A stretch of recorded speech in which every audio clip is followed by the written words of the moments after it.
خوتي المشاهدين، تحياتي لكم ونهاركم مبروك. كنتمنى من الله هذا الفيديو يلقاكم بخير وعلى خير وصحه جيده. كما عودناكم ديما جولات في الاسواق الشعبيه. اليوم ان شاء الله مشينا للسوق السبت ديال تيطمليل وحاولنا نبارطاجيو معكم ديك السلعه الزوينه اللي لقينا في السوق. كما كتشوفوا معنا من خلال هذا الفيديو هذا غيبانوا لكم بزاف ديال الانواع ديال السلع. غادي تلقاو السلع الالكترونيه، غتلقاو الاواني ديال المنازل، تلقاو اي حاجه كتعلق بشي حاجه زوينه كنبارطاجيوها معكم. كما كتشوفوا معنا من خلال هذا الفيديو هذا الكويس هذا راه ديال الفضه. تخيل معايا مولا عطيتو فيه 150 درهم وعاق بيا انه ديال الفضه مبغاش يبيعوا ليا.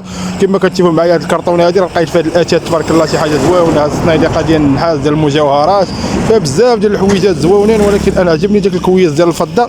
ولكن مولا من عرفني عرفتو ديال الفضه مابقاش باغي يبيعوا، قال لي لا راه كنت عارفو نسيتو تماك وداك الشيء. كما كتعرفوا البياع والشرايه راه خطر في هذا الشيء هذا.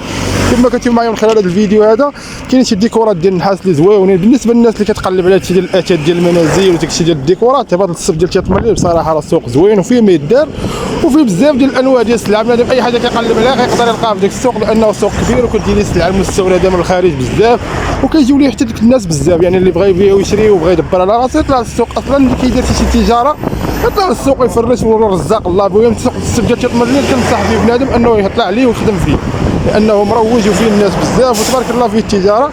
كما كتشوفوا معنا من خلال هذه الفراشه هذه لقيت السيد حاط هذه الاواني هذو عجبوني، هذه الاواني المنزليه. داكشي اللي حاولت نصورهم لكم ونبارطاجيهم معكم. كما كتشوفوا معايا راه هنايا البياس صراحه ديال برا زويون. السلعه ديال برا راه كتكون شي حاجه كاليتي مزيانه. خليكم مع الفيديو وما تنساوش الاشتراك في القناه ودعمونا بواحد جيم باش هذا الفيديو هذا وبارطاجيوه مع الاصدقاء. وتحياتي لكم، واي حاجه كتكون جديده كنبارطاجيوها معكم. الله ييسر للجميع. اللي معشش عنده البرد اجي طوق ليا واحد شويه من العسيلاج. انا حليت واحد القضيه اخرى ياك على البروستات، ياك حريق البول وسبيق البول، ياك انا واقيت الوضو. اجي طوق ليا واحد شويه منها كنفرقها كل سيمانه. وليت عندي ما خدمتش الورقه اللي واقفه العمليه ديال البروستات. هذا العسل ديال الكركب، العسل ديال البروستات وديال النبوله، ميكروب في النبوله، التهاب في النبوله، البوله مريضه. ها هو العسل ديال الكركب. اجي الضوء الحساسيه اللي عنده داك بوزلو قلت له دوز عند خويا الكرسي.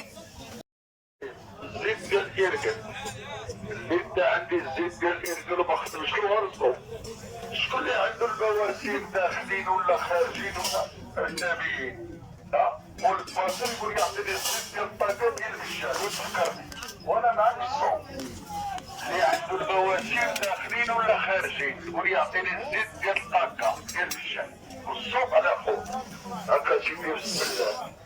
اللي عنده الكزيبه يقول يعطيني الزيت ديال الشعر. اللي عنده الصيبانه ما بين الرجلين يقول يعطيني الزيت ديال الطاقه ديال الشعر. الصدفيه يقول يعطيني الزيت الجلديه، الزيت ديال الطاقه ديال الهدف تفكرني. هكا سيدي بسم الله. القليبيله ديال البرد. شكون اللي مازال ما ضاقش؟ اللي مازال ما ضاقش يقول لي يعطيني الذوق العميري.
يا ديري يا شحال كتخلصي يا ديري رشعي لنا فلوس رشعي لنا فلوس.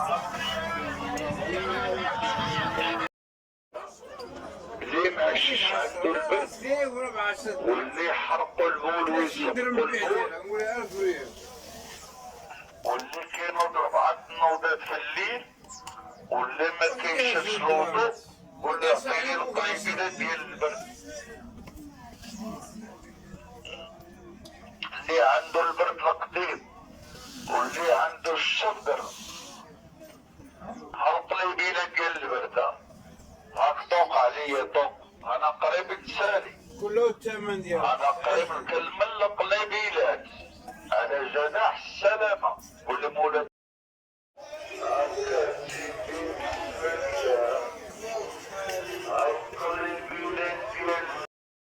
هكا سيدي بسم الله دوق ليا منها.